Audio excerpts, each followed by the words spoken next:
Michael 420 পেজটিকে আপনারা follow করবেন। এবং টিপস, আজকের নতুন একটি টিপস, মশা মাছি কীভাবে তাড়ানো হয় এবং এই মশা মাছি তাড়ানো কীভাবে হয় আপনাদেরকে দেখাবো। এই টিপসটি গরু কিংবা বাড়ির আশেপাশে যেই মাছি মশা বিদ্রোপ, সেখানে আপনারা কি ব্যবহার করবেন সেটা আপনারা জানুন। ভিডিওটা অবশ্যই দেখবেন। আর এই খামারের চতুর্পার্শ্বে একটি কোনায় বা দুইটি কোনায় দিয়ে রাখবেন বা ঘরের কোনায় দিয়ে রাখবেন। আপনারা অবশ্যই এই জিনিসটা জানতে পারবেন। এই যে লেবু কাটছি, আমি লেবু কেটে এই লং কিন্তু আমি এর ভিতরে ঢুকিয়ে দিয়েছি। আর এই লংগুলো মোটামুটি এখানে আমি খামারের ছোট্ট ছোট্ট জায়গায় রাখবো, মানে কোনায়।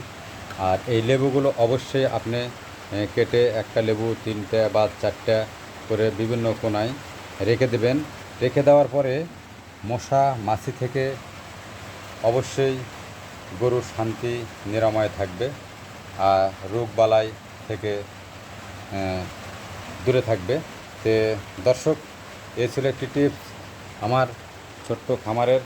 তে আপনারা অবশ্যই আমার সাথে থাকবেন এবং নতুন কন্টেন্ট পেতে আমার সাথে থাকবেন। আসসালামু আলাইকুম।